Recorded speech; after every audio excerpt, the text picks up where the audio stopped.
Oi oi ratbags, it's Jade, welcome to the Survival Show, giving you the lowdown on everything you need to know about the survival world of gaming. What we got on today's show: Drake's Odd Survive, a brand new sort of humour take on DayZ versus aliens. What could you do if you could take over creatures' bodies or fly an alien ship, but in a survival game? It seems pretty wacky. I want to show you guys a little bit more. The day before launched last night in terms of trailers everywhere, it's kind of blowing up a little bit. Go and check out the video I've already done discussing the history of the game's developers and whether or not this could be a success. But it's kind of like the Division versus DayZ. Definitely something to keep your eyes on. And we've also got information about some of the biggest updates that are happening. Grounded has got its update going live for everyone today. Brand new flying creatures are coming on Xbox and PC, including mosquito, bees and fireflies.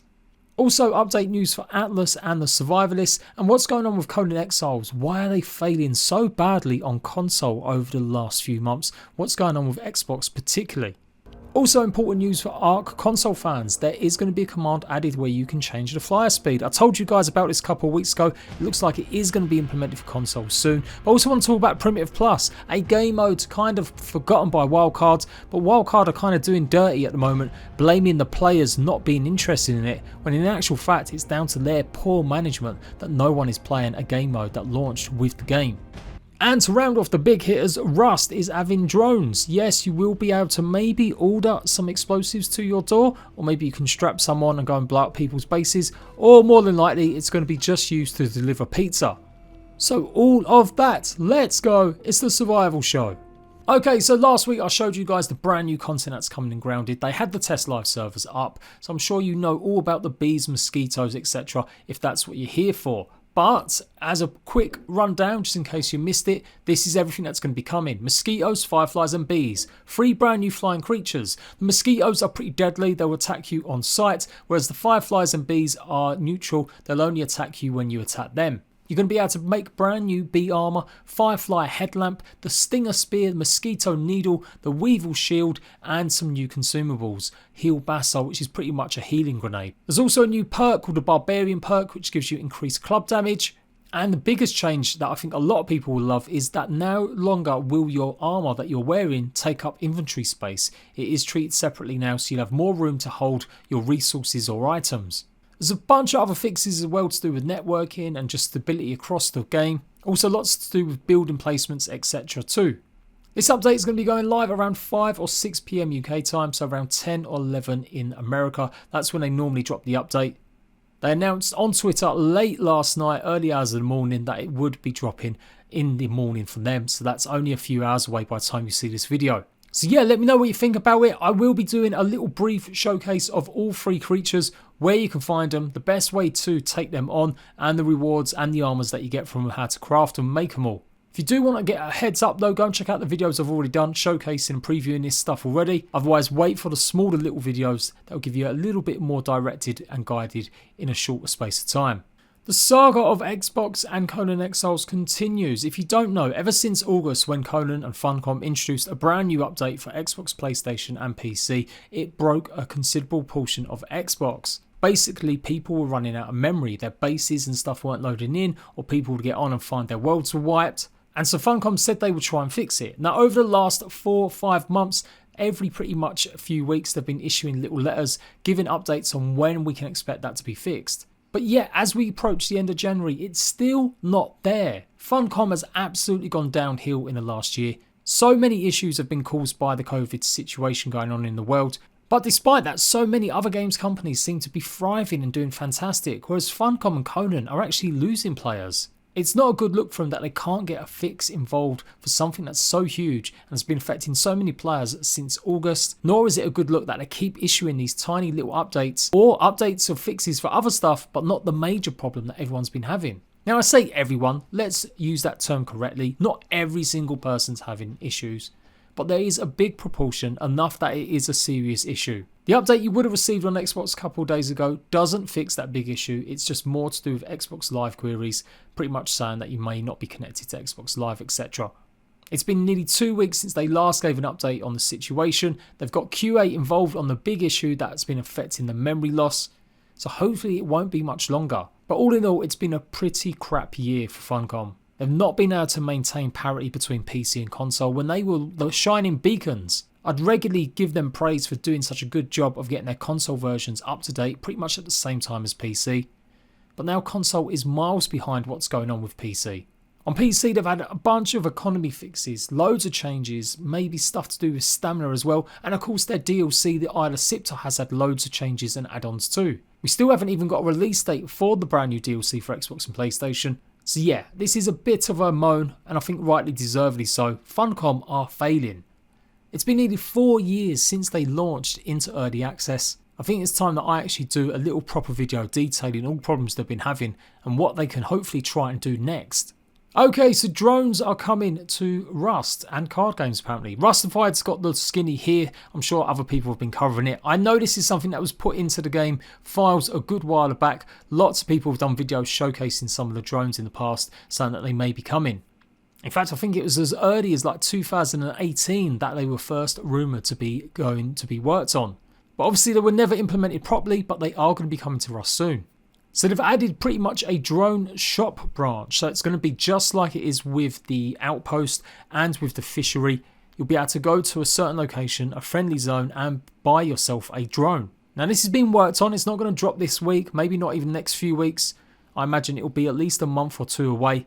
But it definitely looks like this is the next stage of Rust. Flyable, controllable drones. Maybe you can put C4 in them and go blow people's bases up. Who knows? The flip side is that drones might be just used like they are for like Amazon and other places in some parts of the world, where you can just use them to deliver goods between bases or friends.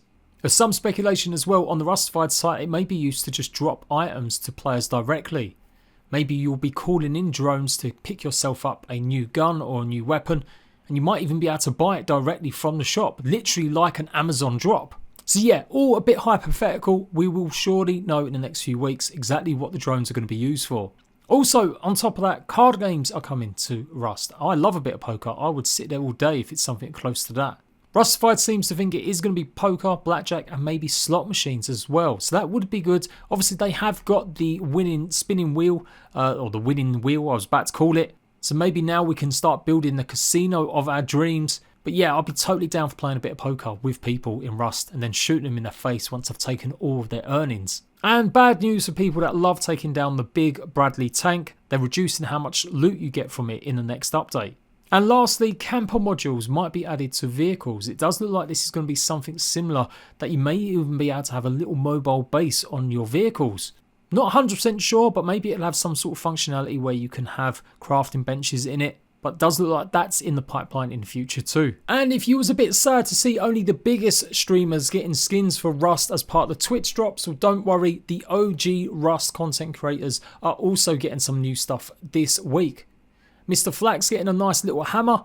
So Winter's got some for his AK. And I'm sure there's going to be a bunch more. Creators like Wellin and H-June are also all getting skins added as well. So stay tuned for that by watching them on their Twitch channels so you can get some of this good skin loot.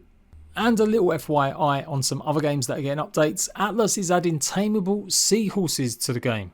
As well as the seahorse, they've got new antidote and new crew tools. So every player is going to start out with a recipe to make this. It's pretty much going to be like a shank that you'll be able to gather wood with. Dolphins can now gather resources, as I mentioned. And they've pretty much made, hopefully, the glider suit a lot easier to fly and adjusted a bunch of other stuff as well. So it's good direction. They've been going in the right direction for the last 3 months. Constant updates on social media platforms. Updates with content actually changing and mixing up and adding new stuff. So I'm a little bit more optimistic about Atlas eventually becoming a good, decent half little game. And just a quick one for the survivalists. More quality of life, so I won't go for it too much, but it has got a bunch of stuff that's going to be improved. Raid warnings, faster RAV, and backpack changes. Another game that I really want to get into a little bit more when I got the time. They've been updating fast and steady since their release last year, and it's a cool little simulation survival game. The last time the big update they had was breeding, so you can now grow your own proper farm with loads of creatures. So yeah, I definitely want to revisit this in the future. Now moving on to the art news. A couple of weeks ago I dropped first telling you guys that they have added a new command, which means you can power up your flying creatures. You can finally readjust them so they go quicker than other creatures. This has been something that was nerfed years ago in Ark. And lots of players complained that their flying creatures were simply too slow. We've never been able to adjust it separately. If you want it to speed up creatures, you end up having to speed up every single creature in the game. Well, in the last update, a big one on PC, they added a command that you can do. You can add this command on the actual server settings, or if you've got a rentable server, you can even do it on there too. And it does look like this is going to be coming to Xbox and PlayStation. I did tell you guys it would, it'll just take some time, but there will be a next big client patch. And so console fans, you are going to be able to adjust how fast your Pteranodons fly from now on. So when I was taking a look at this, one of the OG ratbags of mine, Dizzy, asked the question, are there any chances we're getting TLC fixes and additions to Primitive Plus? Now, Primitive Plus was a game mode that Ark launched with. They introduced it as a sponsored mod sort of thing, and they made it part of the game as a separate game mode, which got more primitive items, doesn't have the super high technology, and it's definitely my favourite way to play. In fact, if it had got more support, I would still probably be covering Ark today. One of the major reasons I don't play the game as much as I should maybe is because I just don't like the futuristic angle. I preferred the primitive version. Now, it hasn't received any love in a while. In fact, pretty much just after launch, maybe a year or so, they really stopped updating it. And even then it had been slow. They'd get content out for it months and months after most of the other content had hit the other modes. It's had various problems over the last few years. Every time there's an update for the major game, it breaks Primitive Plus, people lose their bases, loads of things just disappear off the game or have to start all over again. It's broken as heck. But what pisses me off is that their community manager has mentioned this a couple times, seeming to imply that the only reason it's a low priority and that it doesn't actually ever get fixed is because players weren't interested in it. No shit, Sherlock. If you don't update a game, if you don't put any effort into a game mode, how can you expect players to also put effort into it? It's kind of a crappy reply, and I've seen it a few times from Dolly, so I've decided to talk about it because I just don't like this idea that Wildcard seems to be perpetuating that it's somehow players' fault. It's down to Wildcards and the way they manage the game. Fair enough, maybe it wasn't on the priorities compared to getting the game finished, adding paid DLC, etc. But they did decide to launch it with the full launch of the game. They did decide to keep it updated, and they did talk about future changes to it and trying to get it up to date in the future as well. So if anyone's to blame for people still having an interest in Primitive Plus, it's Wildcard. Maybe if they did put some actual bloody effort into the game mode, players would return. I think that kind of makes common sense. I did stick my little reply here just because I really just can't stand it when I see these kinds of answers. It's not Dolly's fault, she's only doing what she's been told. But from where I stand, it's down to the management of Wildcard, how inept they are sometimes. That a game mode that a lot of players really enjoyed has kind of just been ignored and forgotten about.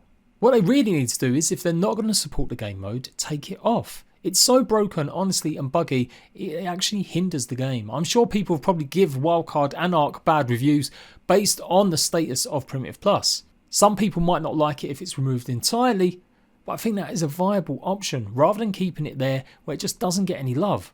So yeah, this probably is like the 5th or 6th time I've mentioned Primitive Plus in terms of not getting any support over the years. I don't think anything's going to change, but they do need to stop saying it's only down to the fact that players aren't playing it, when really the truth is they never bothered their asses to support it properly in the first place. Anyway, one of the other solutions that said the curator, who's now the community manager of Ark, he said that they may be able to merge some of the items. Take some of the placeables from Primitive Plus and put them into the main game. He gave a bunch of different options that maybe we could try pursuing, and everyone voted. It's also one of the top most voted suggestions in Ark's little forum. But Dolly replied that they're very unlikely to move forward with that due to memory overhead. With Ark 2 coming out next year, obviously it is low on their priorities, I get it. But really, they should have fixed or sorted out a solution to this years ago instead of leaving people hanging hoping that one day it may be fixed. So Drake's Odds Survive, a terrible name for a game, ain't gonna lie, they need to change that as soon as possible. It is going to be an open world sandbox where you'll be able to explore a huge map, loads of environmental objects to interact with, and you'll be able to collect loads of resources, so it is a survival. You're going to be able to build bases and upgrade them to different tiers, and it does look obviously like that means there's going to be PvP. The main focus though is that you are these alien creatures. I know, a little bit stupid looking. You'll be able to go ahead and take over creatures across the map. You can use a crow to get a bit of recon. You may even take control of other creatures like wolves and bears. There's all sorts of things that this game could potentially have, and I like the idea of this. It's mixing up the formula. It's not just a generic survival game. Adding something different where you can take over other creatures, I think is a really cool idea. If you want a more traditional way of getting across the map, then why not jump into your alien ship? Obviously that's mixing it up massively too. But yeah, it reminds me like a DayZ, but with like a huge alien mod added onto it. You'll be able to drag characters and vehicles with its beam of light, so use it as a traction beam, and shoot at enemies with lasers. These guys also reached out to me recently, so I definitely probably will do a more detailed video showcasing everything you need to know about this game in the next few days. Pretty much last night, every trailer channel in the world showcased the day before. Now, the developers of this game reached out to me a few days ago. Maybe I should have jumped on it a little bit sooner, but I have done a roundup of what to expect or what this game is all about. So go and check it out a little bit more about the history of the developers, their games they've worked on previously, and whether or not this game could be successful. It's certainly interesting. I'm definitely down for covering it a little bit more. To all intents and purposes, it is the Division game, but with a proper survival slant on it and actual proper hordes of zombies. It is obviously blowing up, so you're going to see a lot of content creators covering it, but don't get too hyped up. Pretty much what I said in my video last night. As good as it looks, and I'm hopeful that it can deliver, it's very scripted, the trailer, and we'll have to see in the future when it hopefully releases later on this year if it really does live up to its promise. But yeah, it is an exciting trailer for sure. So I'm definitely down for covering this in the future, and I will reach out to the devs and see if I can get any more answers from them about the game. So there we go, guys. That is the survival show done and dusted. Let me know what game piqued your interest the most. What do you want to see me cover more? More news, more in-depth looks at games, more let's plays? Pop it in the comments section down below. If you're a YouTube member, you can go and watch my video talking about Robin Hood game, Hood Outlaws and Legends. That's going to be out for everyone to see this weekend. But as I said, members get a chance to go and take a look at that early, as well as a bunch of Subnautica content. You get episodes early too. Until next time, rat bags, I am JPG. I'll see you later.